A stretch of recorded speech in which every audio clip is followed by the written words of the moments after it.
Well, if you all have played Pokemon for quite some time, one thing you know is that the fairy typing was the type that nobody asked for, but did make sense based off the design of certain Pokemon. What I didn't like is the fact that it was just ridiculously overpowered to the point where Dragon type didn't have a lot of meaning after that. But they have kind of toned down the power of fairy typing over the years, and now it's kind of just a mainstay that it's like, okay, it's here. Is what it is. But we're going to talk about the most underrated fairy types in all of Pokemon, and unfortunately for the first few generations, I might not have a lot to choose from, but it looks like for Gen 1 we do, so that helps. Wigglytuff is the answer. Wigglytuff, I talked about Wigglytuff in my normal type video, and I'm going to continue to talk about it here. People don't understand the sheer amount of HP that this Pokemon has, on top of how many moves it learns. It learns just about every TM, tons of different typings. If you spec it right, you can make it special, you can make it physical. Obviously, it gets Sing and a lot of other moves that would put you to sleep, and all while being able to tank a huge hit. And because they added fairy typing to this thing, it's now neutral to fighting, which is even better. So Wigglytuff is definitely one of the more underrated ones in Gen 1. Gen 2, though, Azumarill. This was a Pokemon I believe didn't need fairy typing. I was actually upset when I found out about it because it added a weakness to it. I thought this Pokemon, from the get-go, having huge power as its ability and being a bulky water type, was just practically unstoppable. I really thought the first time I used this thing that it was incredible. And it really made me think, why isn't this a Pokemon that I see more often? Why is this not a Pokemon that gets used frequently? And I'm still wondering that to this day. If you guys see an Azumarill and a Nuzlocke, add it to your team. Well, if you have randomized abilities, don't, because it's not going to have huge power, and then it's going to be a glorified tank, and that's it. But if it does have huge power, if you didn't randomize your abilities, this is what you want. This thing's great. This thing does a lot for you in the sense that it can be both offensive and defensive. And adding that fairy typing, while I wasn't the biggest fan of it, it then becomes a play rough user. So there's that, but then you're also weak to poison. So that hurts as well at the same time, unfortunately. Gen 3. All right, look. Here's the deal, guys. Azurill. Here's why Azurill is underrated. Because it turns into this up here. It turns into Azumarill, okay? There's nothing more to it. The answer is Azurill because it turns into Azumarill. It's all about the potential of the Pokemon, all right? It's all about the potential of the Pokemon. Gen 4. And you know what? I'm going to do it again, okay?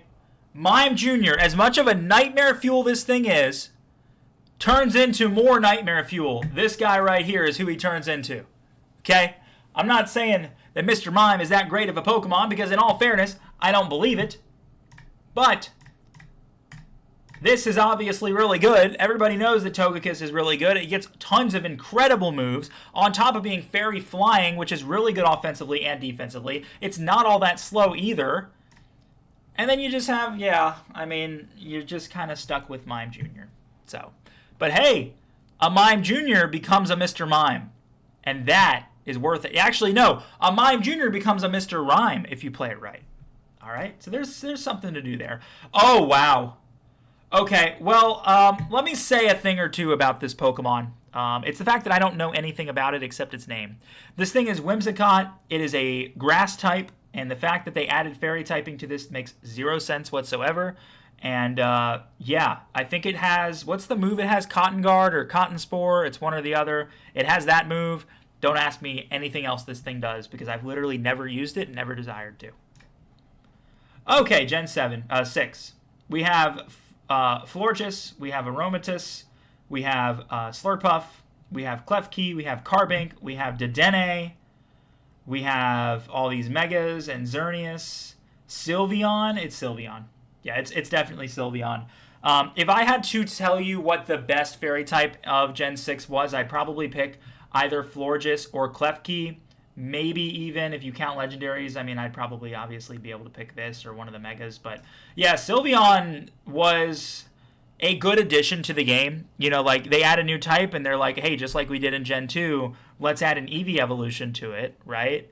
And then you get Sylveon. And Sylveon was a really loved Pokemon. It was easy to evolve Eevee into Sylveon.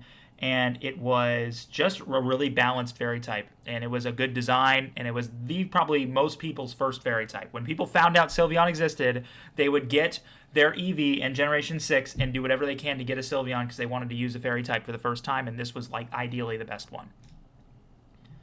Gen 7.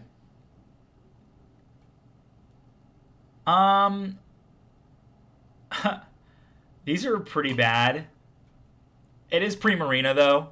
I think what I like most about Primarina, a lot of people, because of how cool Rowlet was, and then there's just like girls just always pick a cat starter every time there's a cat starter. That's why the Gen 9 there was a cat starter and all the girls picked it. And then in Gen 7 there was a cat starter and all the girls picked it. That's just what happened. And if you're a girl and I'm wrong about that, I guarantee most of you guys probably picked the cat starter. Don't even lie to me on that one. Even if you didn't, I guarantee most of them did.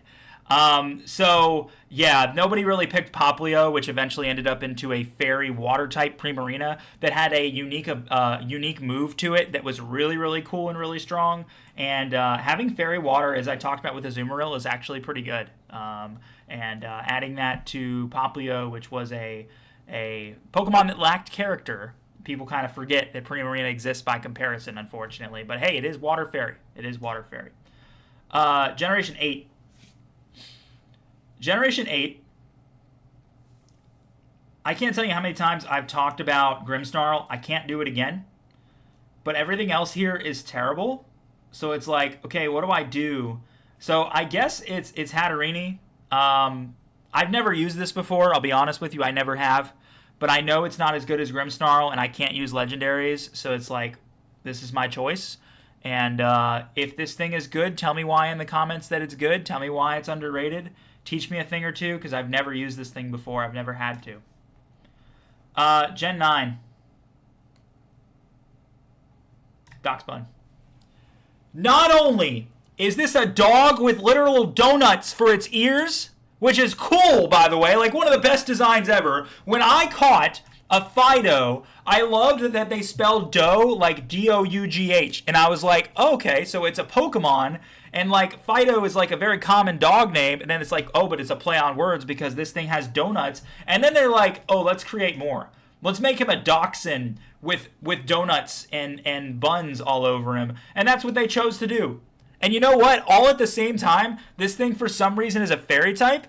And in addition, is really bulky. Please tell me you have fought this thing and have one-shot it, because I guarantee you haven't. This thing is so unbelievably bulky. He's got so much stronger, and you don't even realize how bulky he is until you try to hit him. He does lack some offensive firepower, but dude, Doxbun, actually, design and overall, really, really good. But most underrated is Azumarill. Azumarill is, because of huge power and its defensive ability, just far too underrated. Simple as that. So that is my list. Comment down below if you guys agree or disagree with anything. I'd love to have a conversation in the comments. I've been on vacation, so I haven't been replying to comments as much, and so I do apologize for that. But if you're getting this video and you're hearing this now, I am not on vacation. So I will be there to reply to any of your comments. I'd love to have a conversation with all of you guys. Thank you so much for watching. And that's all I got for you. We're going to talk about the most underrated starter Pokemon in the next video, and I'm really looking forward to it. See you guys then.